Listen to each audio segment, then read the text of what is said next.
بسم اللہ الرحمن الرحیم۔ السلام علیکم، میں ہوں اعجاز علی اور نئے آنے والے دوستوں سے گزارش کرتا ہوں کہ میرے چینل کو سبسکرائب کر لیں۔ چلتے ہیں آج کی کہانی کی طرف۔ یہ کہانی آنگلو بانگلو سیریز کی ہے۔ آنگلو بانگلو جادو نگری میں۔ جب ناگ دیوتا نے آنگلو بانگلو کو جادو نگری میں بھیج دیا اور خود غائب ہو گیا تو اس کے بعد کیا ہوا میں آپ کو بتانے لگا ہوں اس کہانی میں۔ یہ دنیا کی آبادی سے دور ویران پہاڑوں کے اندر ایک خاص بڑی آبادی تھی جو عام لوگوں کی نظروں سے چھپی رہتی تھی، کیونکہ یہاں دنیا کے بڑے بڑے جادوگر رہتے تھے۔ جادو نگری کا بادشاہ سامری جادوگر تھا جو دنیا میں سب سے بڑا جادوگر سمجھا جاتا تھا۔ اس کی ایک ہی بیٹی تھی، شہزادی ماہ رخ۔ خود بھی بہت بڑی جادوگرنی تھی، مگر سامری کا ایک خاص شاگرد شمشام تھا جو ماہ رخ سے زیادہ بڑا جادوگر تھا۔ اس لیے سامری جادوگر کی موت کے بعد اس کا خاص شاگرد شمشام جادوگر جادو نگری کا بادشاہ بن گیا تھا۔ شمشام جادوگر عام انسانوں کے بہت خلاف تھا۔ اس نے حکم دے رکھا تھا کہ کوئی بھی جادوگر جادو نگری سے باہر نہ جائے، اور کوئی بغیر اجازت باہر چلا گیا تو وہ اس کا جادو چھین لے گا۔ مگر شہزادی ماہ رخ کو دنیا دیکھنے کا بہت شوق تھا۔ اس نے بڑے بوڑھوں سے سن رکھا تھا کہ دنیا بہت خوبصورت ہے، وہاں عجیب عجیب نظارے ہوتے ہیں، گو وہ جادو کے زور سے یہ سب چیزیں یہاں پیدا کر سکتی تھی، مگر اصل ہوتی ہے اور جادو۔ شہزادی اصل چیزیں دیکھنا چاہتی تھی۔ چنانچہ جب سامری جادوگر کی موت کے 1 سال بعد اس کا آخری شوق بھی منا لیا گیا تو شہزادی نے دنیا میں جانے کا فیصلہ کر لیا، مگر چونکہ شمشام جادوگر سے اجازت لینی ضروری تھی، اس لیے وہ ایک روز شمشام جادوگر کے محل میں پہنچ گئی۔ شمشام جادوگر نے شہزادی کی بڑی عزت کی، کیونکہ بہرحال وہ سامری جادوگر کی بیٹی تھی۔ کہو شہزادی، آج کیسے آنا ہوا؟ شمشام جادوگر نے بڑے پر نرم لہجے میں شہزادی سے پوچھا۔ شمشام جادوگر، میرے باپ کا آخری شوق منا لیا گیا ہے، اب میں نے فیصلہ کیا ہے کہ دنیا میں جاؤں اور وہاں کی سیر کروں۔ شہزادی ماہ رخ نے مسکراتے ہوئے کہا، وہاں جا کر تم کیا دیکھو گی؟ تم جو کچھ چاہو میں تمہیں یہی مہیا کر دوں گا، بلکہ میں ہی کیا، تم خود دنیا کی ہر چیز پیدا کر سکتی ہو۔ شمشام جادوگر نے اسے سمجھاتے ہوئے کہا، مگر میں اصل چیزیں دیکھنا چاہتی ہوں۔ شہزادی نے جواب دیا، ناممکن ہے یہ، شہزادی میں تمہیں دنیا میں جانے کی اجازت نہیں دے سکتا۔ شمشام جادوگر نے فیصلہ کن لہجے میں کہا، مگر کیوں؟ شہزادی نے حیران ہوتے ہوئے پوچھا۔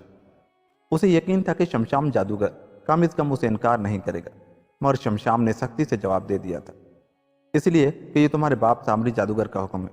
وہ نہیں چاہتا تھا کہ کوئی جادوگر دنیا میں جا کر لوگوں کو تنگ کرے یا ان کی امداد کرے۔ شمشام نے جواب دیا، میں وعدہ کرتی ہوں کہ نہ ہی کسی کو تنگ کروں گی اور نہ کسی کی امداد کروں گی۔ شہزادی نے جواب دیا، نہیں، میں سامری جادوگر کا بنایا ہوا قانون نہیں توڑ سکتا۔ شمشام نے آخری فیصلہ کرتے ہوئے کہا، دیکھو شمشام جادوگر، یہ ٹھیک ہے کہ تم اب بادشاہ ہو، پر تم مجھے اچھی طرح جانتے ہو کہ میں بچپن سے ہی کتنی ضدی ہوں۔ میری ضد کو تو سامری جادوگر بھی نہیں ٹال سکتا تھا۔ میں نے فیصلہ کر لیا ہے کہ میں ہر قیمت پر دنیا میں جاؤں گی۔ شہزادی نے انتہائی غصیلے لہجے میں جواب دیا، اور تم نے ایسا کیا تو میں تمہارا جادو چھین لوں گا اور پھر تم کبھی واپس جادو نگری میں نہیں آ سکو گی۔ شمشام نے بھی غصیلے لہجے میں کہا، مجھے پرواہ نہیں ہے، اب میں ضرور جاؤں گی۔ شہزادی غصے کے مارے اٹھ کھڑی ہوئی۔ ٹھہرو شہزادی، ضد نہ کرو، میں جانتا ہوں کہ تم بہت ضدی ہو، تم جو کچھ کہہ رہی ہو وہ ضرور کرو گی، اس لیے میں تمہارے لیے گنجائش نکالتا ہوں۔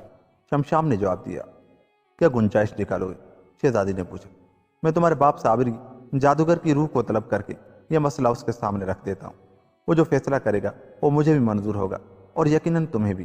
شمشام نے جواب دیا، ہاں یہ ٹھیک ہے، میرا باپ جو فیصلہ کرے گا وہ مجھے بھی منظور ہوگا، مجھے یقین ہے کہ میں اپنے باپ کی روح کو منا لوں گی۔ شہزادی نے خوش ہوتے ہوئے کہا، ٹھیک ہے، سامری کی روح کو جو فیصلہ کرے گی میں اس پر عمل کروں گا۔ شمشام نے کہا، اور پھر اس نے سینے پر ہاتھ باندھ کر سامری کی روح کو بلانے کا منتر پڑھنا شروع کر دیا۔ شہزادی نے سر جھکا لیا۔ شمشام کافی دیر تک منتر پڑھتا رہا، پھر اچانک ایک زوردار کڑاکا ہوا اور کمرے میں دھواں سا چھا گیا۔ تھوڑی دیر بعد جب دھواں چھٹا تو سامری جادوگر وہاں موجود تھا۔ اس کے چہرے پر بہت غصہ تھا۔ مجھے کیوں بلایا گیا ہے؟ اس نے کڑکدار لہجے میں شمشام جادوگر سے پوچھا، اور شمشام جادوگر نے سارا مسئلہ اس کے سامنے رکھ دیا۔ سامری جادوگر نے اپنی بیٹی کی طرف دیکھا اور پھر اس سے مخاطب ہو کر کہنے لگا، کیوں ماہ رخ، دنیا میں کیوں جانا چاہتی ہو؟ بابا جی، میں دنیا کی سیر کرنا چاہتی ہوں۔ شہزادی ماہ رخ نے جواب دیا، نہیں، تم وہاں نہیں جا سکتی، شمشام جادوگر کا فیصلہ ٹھیک ہے۔ سامری نے غصیلے لہجے میں جواب دیا، نہیں بابا جی، میں ضرور جاؤں گی۔ شہزادی نے بھی فیصلہ کن لہجے میں جواب دیا، پھر تو سامری جادوگر نے بھی شمشام کی طرف سے سمجھانے کی کوشش کی، پر جب شہزادی اپنی ضد پر اڑی رہی تو اس نے کہا، اچھا ٹھیک ہے، اگر تم 2 شرطیں پوری کر لو تو تم دنیا میں جا سکتی ہو۔ سامری نے کچھ سوچتے ہوئے کہا، وہ کیا شرطیں ہیں؟ شہزادی نے پوچھا۔ پہلی شرط تو یہ ہے کہ کوئی آدمزاد جادو نگری میں آ کر تم سے شادی کی درخواست کرے۔ دوسری شرط یہ ہے کہ وہ آدمزاد شمشام جادوگر سے مقابلہ کر کے اسے شکست دے دے۔ اس کے بعد تم اس آدمزاد سے شادی کرنے پر مجبور ہوگی۔ شادی کے بعد تم دنیا کی سیر کو جا سکتی ہو۔ سامری جادوگر نے 3 شرطیں بتلاتے ہوئے کہا، یہ شرطیں تو ناممکن ہیں، بھلا آدمزاد جادو نگری میں کیسے پہنچ سکتا ہے؟ چلو اگر پہنچ بھی گیا تو وہ شمشام کا مقابلہ کس طرح کر سکتا ہے؟ وہ تو جادو نہیں جانتا ہوگا، اور یہ کیسے ہو سکتا ہے؟ شہزادی نے تل ملاتے ہوئے کہا، بس جو میں نے کہہ دیا وہ آخری ہے، اور یہ بھی سن لو کہ اب تم ان شرطوں کو پورا کیے بغیر جادو نگری سے باہر نہیں نکلو گی۔ سامری نے جواب دیا، اور پھر ایک زوردار کڑاکے کے ساتھ سامری کی روح غائب ہو گئی۔ شمشام جادوگر کے چہرے پر طنزیہ مسکراہٹ تھی۔ تم نے اپنا باپ کا فیصلہ سن لیا، اب جاؤ اور انتظار کرو کہ یہ شرطیں پوری ہو جائیں۔ شمشام نے اسے مخاطب ہو کر کہا، میں جانتی ہوں میرے باپ نے یہ ناممکن شرطیں رکھی ہیں، اس لیے کہ نہ یہ پوری ہوں گی اور نہ میں دنیا میں جا سکوں گی۔ شہزادی نے روتے ہوئے کہا، اور پھر وہ روتے ہوئے واپس اپنے محل کی طرف چل پڑی۔ اس کی تمام حسرتیں اس کے دل میں ہی رہ گئی، مگر اب وہ مجبور ہو گئی تھی، کیونکہ سامری جادوگر کا فیصلہ کوئی بھی نہیں توڑ سکتا تھا۔ آنگلو بانگلو کو جب ہوش آیا تو انہوں نے اپنے آپ کو انتہائی خوبصورت باغ میں موجود دیکھا۔ باغ اتنا خوبصورت تھا کہ اس سے خوبصورت باغ تو انہوں نے پرستان میں بھی نہیں دیکھا تھا۔ وہ باغ کی خوبصورتی دیکھ کر بہت متاثر ہوئے۔ آنگلو دیکھو کتنا خوبصورت باغ ہے۔ بانگلو نے آنگلو سے مخاطب ہو کر کہا، خوبصورت؟ تمہارا دماغ تو کہیں نیولے جیسا نہیں ہو گیا؟ باغ کی بھی صورت ہوتی ہے، بھلا صورت تو آدمیوں کی ہوتی ہے، عورتوں کی ہوتی ہے۔ بانگلو نے فلسفہ بگاڑنا شروع کر دیا۔ اچھا بس زیادہ سر نہ کھاؤ، مجھے تو یوں لگتا ہے کہ ہمیشہ نیولے ہی رہو گے، تمہیں خوبصورتی کا احساس ہی نہیں رہا۔ بانگلو نے اسے ڈانٹتے ہوئے کہا، زیادہ روب نہ دکھاؤ، تم دبلے پتلے کمزور سے نیولے ہو، اور میں موٹا تازہ ابھی تمہیں کھا جاؤں گا۔ آنگلو نے غصیلے لہجے میں کہا، تم عقل سے پیدل، تم مجھے کہو گے؟ تمہیں نہیں معلوم کہ میری عقل مندی کی وجہ سے ہی ہم نے نیولے بن کر ناگ دیوتا کا مقابلہ کیا تھا، اور میں یہ ترکیب نہ سوچتا تو تمہارا گوشت اس وقت سانپوں کے پیٹ میں اتر چکا ہوتا۔ مانگلو نے اکڑتے ہوئے کہا، ارے ہاں، مجھے اب خیال آیا کہ تم نے ہی نیولے بننے کی تجویز پیش کی تھی۔ اب ہم نیولے سے آدمی کیسے بنیں گے؟ اب ہم سے کوئی شہزادی کیسے شادی کرے گی؟ آنگلو نے روتے ہوئے کہا، ارے موٹے، ظاہر ہے دنیا میں کہیں نیولی شہزادی ہوگی، ہم اس سے شادی کر لیں گے۔ ہم نے شادی ہی تو کرنی ہے، چاہے وہ عورت ہو یا نیولی۔ بانگلو نے اسے سمجھاتے ہوئے کہا، نیولی سے تم شادی کرنا، میں تو کسی عورت شہزادی سے شادی کروں گا۔ آنگلو نے روٹھتے ہوئے کہا، اچھا وقت تو آئے، پہلے تو ہم یہ سوچے کہ ہم کہاں پہنچ گئے ہیں۔ بانگلو نے اسے تسلی دیتے ہوئے کہا۔ اس سے پہلے کہ آنگلو کو جواب دیتا، اچانک ان دونوں نے شہزادی ماہ رخ کو باغ میں داخل ہوتے دیکھا۔ شہزادی ماہ رخ اتنی خوبصورت تھی کہ انہیں پچھلی تمام شہزادیاں بھول گئی، اور وہ دونوں حیرت سے بت بنے اسے دیکھتے ہی رہ گئے۔ واہ بھائی واہ، یہ عورت میری بیوی بننے کے لائق ہے۔ واہ بھائی واہ، یہ عورت میری بیوی بننے کے لائق ہے، میں اس سے شادی کروں گا۔ بانگلو نے خوشی سے اچھلتے ہوئے کہا، ہاں تم جیسے پتلے دبلے سے شادی کرے گی یہ، اسے یقیناً مجھ جیسا موٹا آدمی پسند آئے گا، دیکھ لینا۔ آنگلو نے غصیلے لہجے میں کہا، چلو شرط لگا لو، اگر یہ مجھے پسند کرے تو تم ایک طرف ہٹ جانا، اور اگر یہ تمہیں پسند کرے تو میں اس سے شادی کر لوں گا۔ بانگلو نے شرط لگاتے ہوئے کہا، ہاں مجھے منظور ہے۔ ارے مگر تم نے آخر میں کیا کہا تھا؟ اچانک آنگلو نے چونک کر پوچھا۔ اب تم منظور کر چکے ہو، اس لیے تم شرط سے مکر نہیں سکتے۔ آنگلو نے غصیلے لہجے میں کہا، ارے واہ، تمہاری شرط۔ آنگلو کو اتنا غصہ آیا تو اس نے اچھل کر بانگلو پر حملہ کر دیا، اور بانگلو اس کے حملے سے بچنے کے لیے تیزی سے دوڑتا ہوا سیدھا شہزادی ماہ رخ کے پیروں میں جا لپٹا۔ وہ ایک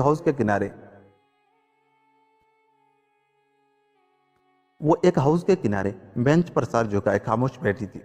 آنگلو اس کے پیچھے بھاگا، مگر بے تحاشا موٹا ہونے کی وجہ سے وہ اتنی تیزی سے نہیں دوڑ سکتا تھا، اس لیے جب تک وہ شہزادی کے پاس پہنچتا، شہزادی نے چونک کر اپنے پیر اونچے کر لیے۔ اب تو بانگلو نے اچھل اچھل کر بینچ پر چڑھنے کی کوشش کی، مگر بینچ خاصی اونچی تھی، اس لیے وہ وہاں تک نہ پہنچ سکتا تھا۔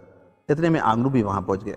دیکھا، میں نہ کہتا تھا کہ یہ عورت تم سے شادی نہیں کرے گی، دیکھو اس نے تمہیں دیکھتے ہی اپنے پیر اونچے کر لیے ہیں، اب میں آیا ہوں، اب وہ اپنے پیر نیچے کرے گی، آنگنوں نے خوشی سے بھرپور لہجے میں کہا۔ اور پھر شہزادی ماہ رخ سے مخاطب ہو کر کہنے لگا، میری ہونے والی بیوی، تمہاری شرط، تمہارا شوہر تمہیں حکم دیتا ہے کہ اپنے پیر نیچے کر لو، شوہر کے سامنے پیر اونچے کرنا بے ادبی ہے۔ آنگنوں نے بڑے سنجیدہ لہجے میں کہا، مگر ظاہر ہے وہ نیولے بنے ہوئے تھے، اس لیے شہزادی ان کی بات نہ سمجھ سکی۔ وہ اب بڑے غور سے ان دونوں نیولوں کو دیکھ رہی تھی، جن میں سے ایک بہت موٹا تھا اور ایک بالکل دبلا پتلا۔ اسے حیرت اس بات پر تھی کہ دونوں نیولے اس کی بینچ کے نیچے اچھل کود کر رہے تھے۔ شہزادی نے انہیں بھگانے کے لیے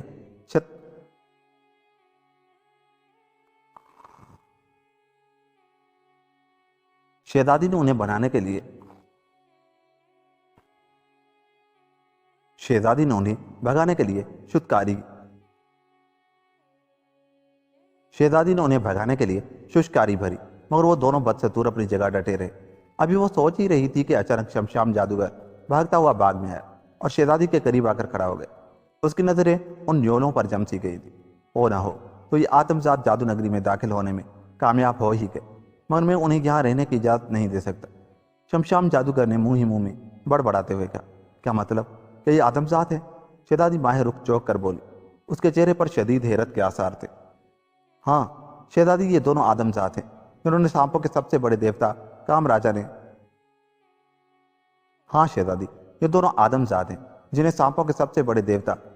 نے ہمارے ہاں بھیج دیا ہے، شمشام جادوگر نے جواب دیا۔ اوہ، اس کا مطلب یہ ہے کہ میری پہلی شرط خود بخود پوری ہو جائے گی، شہزادی نے مسرت بھرے لہجے میں جواب دیا۔ نہیں شہزادی، یہ یہاں نہیں رہ سکتے، اس بات کی اجازت نہیں دوں گا، شمشام جادوگر نے غصیلے لہجے میں جواب دیا، اور پھر اس نے ان دونوں کی طرف ہاتھ اٹھاتے ہوئے منہ میں کچھ پڑھنا شروع کر دیا۔ خبردار، تم انہیں ہلاک نہیں کرو گے، شمشام جادوگر یہ میری پناہ میں ہے۔ شہزادی اچھل کر کھڑی ہو گئی اور اس نے انتہائی غصیلے لہجے میں کہا، نہیں شہزادی، تم انہیں پناہ نہیں دے سکتی، کوئی آدمزاد جو جادوگر نہ ہو جادو نگری میں نہیں رہ سکتا۔ شمشام جادوگر نے اسے سمجھاتے ہوئے کہا، نہیں میں انہیں پناہ میں لے چکی ہوں، اور تم جانتے ہو کہ جادوگر جب کسی کو اپنی پناہ میں لے لے تو دوسرا اگر نقصان پہنچائے تو براہ راست اس جادوگر سے جنگ تصور کی جاتی ہے۔ شہزادی نے جواب دیا، شہزادی ضد نہ کرو، تمہاری ضد جادو نگری کے لیے نقصان دہ ہو سکتی ہے، یہ آدمزاد یہاں فتنہ فساد بھی کھڑا کر سکتے ہیں۔ شمشام جادوگر نے قدرے ڈھیلے پڑتے ہوئے کہا، کیونکہ ظاہر ہے وہ جانتا تھا کہ شہزادی ماہ رخ سامری جادوگر کی بیٹی ہے، اور سامری جادوگر نے اپنا تمام علم اسے سکھا دیا ہے۔ اس کا فیصلہ میں کروں گی، تم نہیں، مجھے بھی جادو نگری سے اتنی محبت ہے جتنی تمہیں، شہزادی نے جواب دیا۔ ٹھیک ہے، مگر یاد رکھنا ایک دن تمہیں بھی وہی فیصلہ کرنا پڑے گا جو میں کرنا چاہتا ہوں، شمشام جادوگر نے کہا، اور پھر وہ پیر پٹکتے ہوئے واپس چلا گیا۔ اس کے باغ سے باہر جانے کے بعد شہزادی آنگلو بانگلو کی طرف متوجہ ہوئی، جو خاموشی سے کڑے اسے دیکھ رہے تھے۔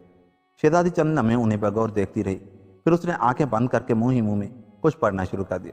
تھوڑی دیر تک کوئی منتر پڑھنے کے بعد اس نے آنکھیں کھولی اور ان دونوں کی طرف زور سے پھونک مار دی۔ اس کے پھونک مارتے ہی ان کے گرد سیاہ رنگ کا دھواں چھا گیا۔ چند لمحوں بعد جب دھواں چھٹا تو اب وہاں نیولوں کی بجائے آنگلو بانگلو اپنی اصلی صورت میں کھڑے تھے۔ وہ دونوں حیرت سے یوں اپنے آپ کو ٹٹول کر دیکھ رہے تھے جیسے انہیں یقین نہ آ رہا ہو کہ وہ واقعی اپنے اصل روپ میں آ گئے ہوں، مگر شہزادی نے انہیں اصل روپ میں دیکھ کر برا سا منہ بنایا۔ اس کے چہرے پر بیداری اور جھنجھلاہٹ کی شکنیں نمودار ہو گئی، کیونکہ ظاہر ہے اسے وہ دونوں آدمزاد قطعاً پسند نہیں آئے تھے۔ شکریہ خوبصورت عورت، تمہارا بہت شکریہ، تم نے مجھ پر احسان کیا ہے، اب میں اس کے احسان کا بدلہ یوں چکا سکتا ہوں کہ میں تم سے شادی کر لوں اور چل کر کسی مولوی کو ڈھونڈے جو ہمارا نکاح پڑھا دے، پاگلو نے مسرت بھرے لہجے میں کہا، اور پھر شہزادی کی طرف یوں بڑھا جیسے اسے ہاتھ سے پکڑ کر چل پڑے گا۔ مولوی ڈھونڈنے کی کیا ضرورت ہے، میں تم سے بغیر مولوی کے شادی کرنے پر تیار ہوں، آنگنوں نے اپنے سینے کو ڈھول کی طرح بجاتے ہوئے فقریہ لہجے میں کہا۔ کیا تم دونوں پاگل ہو؟ شہزادی نے انتہائی جھنجھلاہٹ بھرے لہجے میں کہا۔ نہیں، ہمارا نام پاگل نہیں ہے، بلکہ آنگلو بانگلو ہے، یہ بانگلو ہے اور میں آنگلو، اس کی بات مت سنو، یہ تو احمق ہے، اس کے اخروٹ جتنے سر میں اخروٹ کی گری جتنا بھی مغز نہیں ہے۔ بانگلو نے اپنے تعارف کراتے ہوئے کہا، اب ایک کھجور کی اولاد کی شادی مقصد سے ہوتی ہے، میرے جیسے صحت مند شوہر کے ہوتے ہوئے تمہیں کون پوچھے گا؟ آنگلو نے اسے زور سے دھکا دیتے ہوئے کہا، اور بانگلو بیچارہ اس کے دھکے سے اچھل کر دور جا گرا۔ ٹھہرو، لڑو نہیں، پہلے یہ بتاؤ کہ تم یہاں کیسے آئے اور کیوں آئے ہو؟ شہزادی نے اس بار مسکراتے ہوئے پوچھا۔ اسے یہ دونوں خاصے دلچسپ لگے تھے۔ نہیں، پہلے تم اپنا تعارف کرو تاکہ ہمیں معلوم ہو کہ ہم کسی گھٹیا عورت سے تو شادی کرنے نہیں جا رہے۔ بانگلو نے اٹھتے ہی سوال جڑ دیا۔ ہاں، پہلے اپنا تعارف کراؤ، کیونکہ مجھے یہ تو معلوم ہو کہ میری بیوی کون ہے۔ ایسا نہ ہو کل کو لوگ مجھ سے یوں پوچھیں اور میں بتا نہ سکوں۔ آنگلو نے بھی بانگلو کی بات کی تائید کر دی۔ مگر تم نے یہ کیسے سمجھ لیا کہ میں تم سے شادی کروں گی؟ شہزادی نے اس بار قدرے غصیلے لہجے میں کہا۔ یہ تمہیں کہہ رہی ہے، بانگلو جواب دو۔ میرے ساتھ تو ظاہر ہے اس نے شادی کرنی ہی کرنی ہے۔ آنگلو نے بانگلو سے مخاطب ہوتے ہوئے کہا، خواہ مخواہ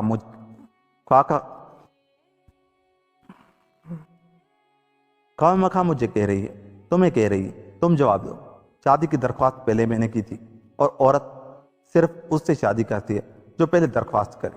بانگلو نے حسب دستور عقل مندی کا مظاہرہ کرتے ہوئے کہا، درخواست کرنے سے کیا ہوتا ہے؟ تم نے مولوی کی شرط لگائی تھی شادی کرنے کے لیے، میں نے بغیر شرط کی بات کی تھی، اور عورتیں شرط لگانے والوں سے شادی نہیں کرتی۔ بے شک پوچھ لو، آنگلو نے جواب دیا۔ جو میں پوچھ رہی ہوں اس کا جواب دو، اور سنو، میرے ساتھ بک بک کرنے کی ضرورت نہیں ہے۔ میرا نام شہزادی ماہر رخ ہے، اور میں جادو نگری کی شہزادی ہوں، اس لیے ادب سے بات کرو۔ شہزادی نے انہیں ڈانٹتے ہوئے کہا، ادب وہ کہاں ملتا ہے؟ مجھے بتلاؤ، میں ابھی لے آتا ہوں، پھر اسی سے بات کروں گا۔ آنگلو نے ادھر ادھر دیکھتے ہوئے کہا، شہزادی، یہ آنگلو بالکل پاگل ہے، اس کی باتوں پر نہ جاؤ، تم میرے ساتھ بات کرو۔ مجھ جیسا عقل مند شوہر تمہیں دنیا بھر میں نہیں ملے گا، اور شہزادیوں کے شوہر ہمیشہ عقل مند ہی ہوتے ہیں، پاگل نہیں۔ بانگلو نے کہا، بکواس مت کرو، بتلاؤ تم کون ہو اور یہاں کیوں آئے ہو، ورنہ یاد رکھو ابھی جلا کر راکھ کر دوں۔ شہزادی کو ان کی بکواس پر اس بار واقعی غصہ آ گیا تھا۔ بتلایا تو ہے، اور کیا بتلائیں، ہم آنگلو بانگلو ہیں اور یہاں تم سے شادی کرنے آئے ہیں۔ آنگلو کو بھی شہزادی کی بات پر غصہ آ گیا۔ مشکل دیکھی ہے اپنی بیوقوف آدمزادوں، شکل دیکھی ہے اپنی بیوقوف آدمزادوں، میں نے اب تک تمہیں بہت برداشت کیا ہے، مگر تم واقعی پاگل ہو۔ اس لیے شہزادی نے کہا، ابھی اس نے فکرہ مکمل نہیں کیا تھا کہ بانگلو بول پڑا، اس لیے تم ہم سے شادی کرنے پر تیار ہو، یہی کہنا چاہتی ہو؟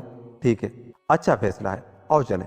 شادی شادی شادی، کیا بکواس لگا رکھی ہے، میں تم سے شادی نہیں کروں گی، شہزادی نے جھنجھلاہٹ سے چیختے ہوئے کہا۔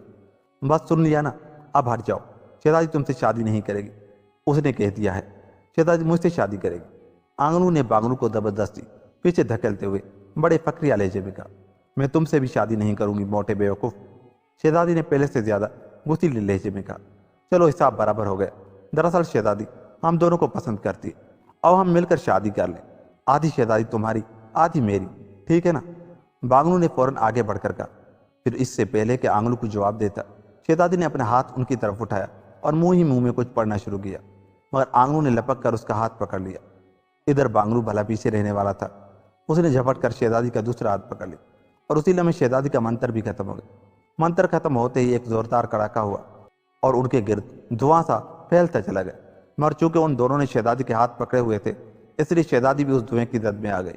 چند لمحوں بعد دھواں چھٹا تو وہ تینوں وہاں سے غائب ہو گئے۔ شمشام جادوگر کے کہکوں سے کمرہ گونج رہا تھا، وہ بے تحاشا ہنس رہا تھا۔ اس وقت وہ ایک بہت بڑے گولے کے سامنے بیٹھا ہوا تھا۔ گولے میں شہزادی اور آنگلو بانگلو صاف نظر آ رہے تھے، اور ان کی آوازیں بھی کمرے میں گونج رہی تھی۔ شمشام جادوگر ان کی باتیں سن کر اور ان کی حرکتیں دیکھ کر ہنسی سے لوٹ پوٹ ہو رہا تھا، اور وہ سوچ رہا تھا کہ اچھا ہوا شہزادی کو بھی پتہ چلا کہ آدمزاد کیسے ہوتے ہیں۔ پھر جب شہزادی نے اپنے ہاتھ ان کی طرف اٹھا کر منتر پڑھنا شروع کیا تو اس نے اطمینان کا طویل سانس لیا، کیونکہ وہ سمجھ گیا تھا کہ شہزادی اب انہیں ختم کر کے جان چھڑانا چاہتی، مگر دوسرے لمحے وہ بری طرح اچھل پڑا جب اس نے دیکھا کہ ان دونوں آدمزادوں نے شہزادی کے ہاتھ پکڑ لیے تھے، اور پھر اسی لمحے زوردار کڑاکا ہوا اور ان تینوں کے گرد دھواں پھیل گئے۔ دھواں چھٹا تو تینوں غائب تھے۔ شمشام جادوگر ان کے غائب ہوتے ہی تیزی سے اٹھا اور پھر بھاگتا ہوا ایک کمرے کے دروازے میں داخل ہوا، جہاں کمرے کے درمیان میں ایک مجسمہ تھا جس کی آنکھیں زندہ تھی۔ شہزادی ماہ رخ کہاں ہے، جلدی بتلاؤ، شمشام نے مجسمے سے سوال کیا۔ بادشاہ سلامت، شہزادی ماہ رخ اور دونوں آدمزاد کالے قائد خانے میں پہنچ گئے ہیں۔ شہزادی نے انہیں کالے قائد خانے میں بھیجنے کے لیے منتر پڑا تھا، مگر چونکہ ان آدمزادوں نے اس کے ہاتھ پکڑ لیے تھے اس لیے شہزادی بھی اس منتر کی زد میں آ گئی اور اب وہ بھی ان کے ساتھ کالے قید خانے میں ہے۔ مجسمے کے منہ سے آواز نکلی، شہزادی کیا وہاں سے نکل سکتی ہے؟ شمشام نے سوال کیا۔ کالے قید خانے میں پہنچ کر شہزادی کا تمام جادو ختم ہو چکا ہے، اب وہ عام عورت ہے، اب وہ صرف تمہارے حکم سے باہر آ سکتی ہے، باہر آنے کے بعد اس کا جادو بحال ہو جائے گا۔ مجسمے نے جواب دیا۔ ٹھیک ہے، شمشام نے کہا، اور پھر واپس مڑ کر کمرے سے باہر آ گیا، اور پھر واپس اسی کمرے میں آ گئے۔ اس نے گولے پر ہاتھ پھیرا تو گولے پر ایک منظر ابھر آیا۔ یہ کالے رنگ کی غار سی تھی جس میں اس وقت وہ تینوں موجود تھے۔ آنگنو پانگنو حیرت سے ادھر ادھر دیکھ رہے تھے، ان کے چہرے پر صرف حیرت تھی، البتہ شہزادی کے چہرے پر شدید پریشانی کے آثار نمایاں تھے، ایسا محسوس ہوتا تھا جیسے وہ سخت پریشان ہو۔ شہزادی اب تم قابو میں آئی ہو، تمہیں اپنے آپ پر بڑا ناز تھا نا؟ اب میں تم سے شادی کروں گا اور تمہیں باہر نکلنے کی خاطر میری بات ماننی پڑے گی، شمشام نے خوشی سے بھرپور لہجے میں کہا۔ دراصل شمشام شہزادی کے ساتھ شادی کرنا چاہتا تھا، مگر اسے معلوم تھا کہ وہ انتہائی بدصورت اور بوڑھا ہے، اس لیے شہزادی اس کے ساتھ شادی پر کبھی تیار نہیں ہوگی۔ مگر اب شہزادی پھنس گئی تھی، اب وہ اس کی بات ماننے پر مجبور تھی۔ یہ بات سوچ کر شمشام جادوگر اٹھا اور پھر تیز تیز قدم اٹھاتا کمرے سے باہر آ گیا۔ اس کے چہرے پر خوشی جیسے ناچ رہی تھی، اس کی آنکھیں چمک رہی تھی۔ کمرے سے باہر نکل کر وہ ایک اور کمرے میں آیا اور پھر اس نے اپنے دونوں ہاتھ ہوا میں بلند کیے اور پھر زور زور سے ایک منتر پڑھا۔ دوسرے لمحے وہ وہاں سے غائب ہو گئے۔ چند لمحوں بعد جب وہ ظاہر ہوا تو اس وقت اس غار کے سامنے کھڑا تھا جہاں وہ تینوں قید تھے۔ غار کے دروازے پر ایک باریک شیشہ لگا ہوا تھا۔ شہزادی ماہر رخ، تم نے دیکھا کہ آدم زادوں نے تمہیں اس حال میں پہنچا دیا ہے؟ شمشام جادوگر نے شہزادی سے بڑے نخوت بھرے لہجے میں کہا۔ ہاں شمشام، مجھ سے غلطی ہو گئی، مجھے کیا معلوم تھا کہ یہ آدم زاد پاگل ہے، شہزادی نے ڈھیلے لہجے میں جواب دیا۔ یہ بوڑھا کون ہے شہزادی، اور تم سے اتنے تحکمانہ لہجے میں کیوں بات کر رہا ہے؟ آنگنو نے شہزادی سے پوچھا۔ خبردار، ادب سے بات کرو، یہ جادو نگری کا بادشاہ شمشام جادوگر ہے، شہزادی نے اسے ڈانٹتے ہوئے کہا۔ پھر وہی ادب، پتہ نہیں یہ ادب کہاں ملتا ہے، تم ہی دے دو بوڑھے جادوگر، اللہ تمہارا بھلا کرے گا۔ آنگنو نے شمشام جادوگر سے براہ راست مخاطب ہو کر کہا۔ خاموش رہو موٹے بیوقوف، ورنہ ابھی جلا کر راکھ کر دوں گا، شمشام جادوگر نے غصے سے دھاڑتے ہوئے کہا۔ ہاں ہاں، تم چپ کرو، ہاں بادشاہ سلامت مجھ سے بات کرو، میرا نام بانگلو ہے اور میں چونکہ شہزادی سے شادی کر رہا ہوں اس لیے اب میں بادشاہ بنوں گا، بانگلو نے آگے بڑھتے ہوئے کہا۔ تم بھی خاموش رہو، مجھے شہزادی سے بات کرنے دو، شمشام نے اسے جھاڑتے ہوئے کہا۔ ٹھیک ہے، تم دونوں خاموش رہو، مجھے شمشام بات کرنے دو، شہزادی نے بھی انہیں چپ کراتے ہوئے کہا۔ ہاں شہزادی، اب تم کیا چاہتی ہو؟ کہ تم باہر آنا چاہتی ہو؟ شمشام نے شہزادی سے کہا۔ تو اور کیا میں ساری عمر یہاں رہوں گی؟ مجھے فوراً باہر نکالو، شہزادی نے جواب دیا۔ دیکھو شہزادی، آج سے پہلے تم طاقتور تھی، مگر اب تم میرے رحم و کرم پر ہو، میں اگر چاہوں تو تم تمام عمر اس قید خانے میں سڑتی رہو گی، شمشام نے کہا۔ ٹھیک ہے، مگر تم جانتے ہو کہ میں شہزادی ماہر رخ ہوں، سامری جادوگر کی بیٹی، کوئی معمولی عورت نہیں ہے، شہزادی ماہر رخ نے اکڑتے ہوئے کہا۔ میں جانتا ہوں، اس لیے اب تک خاموش ہوں، مگر اب تمہیں میری شرط ماننی پڑے گی، شمشام نے مسکراتے ہوئے کہا۔ تم کیا شرط منوانا چاہتے ہو؟ شہزادی نے حیرت بھرے لہجے میں پوچھا۔ دیکھو شہزادی، میری شروع سے ہی یہی خواہش تھی کہ میں تم سے شادی کروں، مگر میں جانتا تھا کہ تم اس کے لیے تیار نہ ہوگی، اس لیے میں خاموش رہا، مگر اب تمہیں میری شرط ماننی پڑے گی۔ اب تم یہاں سے اسی صورت میں باہر نکل سکو گی جب تم مجھ سے شادی کرنے کا وعدہ کر لو، شمشام جادوگر نے اپنی شرط کا اظہار کر دیا۔ دیکھو، یہ بوڑھا پاگل ہو گیا ہے، شہزادی سے شادی کرنا چاہتا ہے، اس کی شکل دیکھو، ہم جیسے خوبصورت شوروں کے مقابلے میں بھلا شہزادی اس بوڑھے سے شادی کرے گی؟ بانگلو نے شمشام کا مذاق اڑاتے ہوئے کہا۔ ہاں دیکھو تو صحیح، میں اگر اسے ایک موقع ماروں تو اس کی ساری پسلیاں 10 دفعہ ٹوٹ جائیں، آنگلو نے اپنے بازوؤں کو پہلوانوں کی طرح اکڑاتے ہوئے کہا۔ دیکھو شہزادی، میں تمہاری وجہ سے خاموش ہوں، جلدی مجھے جواب دو تاکہ میں ان کے متعلق فیصلہ کر سکوں، شمشام نے غصے سے دھاڑتے ہوئے کہا۔ دیکھو شمشام، تم میرے باپ کے برابر ہو، تمہیں ایسی بات کہتے ہوئے شرم آنی چاہیے، میں تم سے شادی کیسے کر سکتی ہوں؟ شہزادی نے جھنجھلائے ہوئے لہجے میں کہا۔ اچھی طرح سوچ لو شہزادی، مجھے شادی کر کے تم تمام عمر عیش کرو گی، ورنہ اسی قید خانے میں سڑتی رہو گی، شمشام نے جواب دیا۔ کچھ بھی ہو، میں تم سے شادی نہیں کر سکتی، میں تمہارے منہ پر تھوکتی ہوں، شہزادی نے غصے سے چیختے ہوئے کہا۔ شاباش شہزادی شاباش، یہ بوڑھا اس قابل نہیں کہ تم سے شادی کرے، تم ہم سے شادی کرو اور اس بوڑھے کو بھگا دو۔ سوچ لو شہزادی، مجھے کوئی جلدی نہیں، میں 1 ہفتے تک تمہارے فیصلے کا انتظار کروں گا، اس کے بعد میں فیصلہ کروں گا کہ تمہیں ختم کر دوں یا قید میں رکھوں؟ شمشام نے جواب دیا اور پھر اس نے اپنے دونوں ہاتھ اٹھائے اور دوسرے لمحے وہ غائب ہو گیا۔ دوستو، کیا شہزادی شمشام جادوگر کی شرطیں مانے گی؟ کیا آنگلو پانگلو شہزادی کو شمشام جادوگر سے شادی کرنے سے روک سکے گے؟ کیا آنگلو پانگلو کی شادی شہزادی سے ہو پائے گی؟ کیا آنگلو پانگلو ادھر بھی کوئی کارنامے انجام دیں گے؟ یہ سب سننے کے لیے میری آنے والی کہانی سنیے۔ ملتا ہوں اگلی کہانی کے ساتھ، اور جاتے ہوئے ہمارے چینل کو سبسکرائب کر لیں۔ تب تک اپنا بہت سا خیال رکھیے گا۔ اللہ نگہبان۔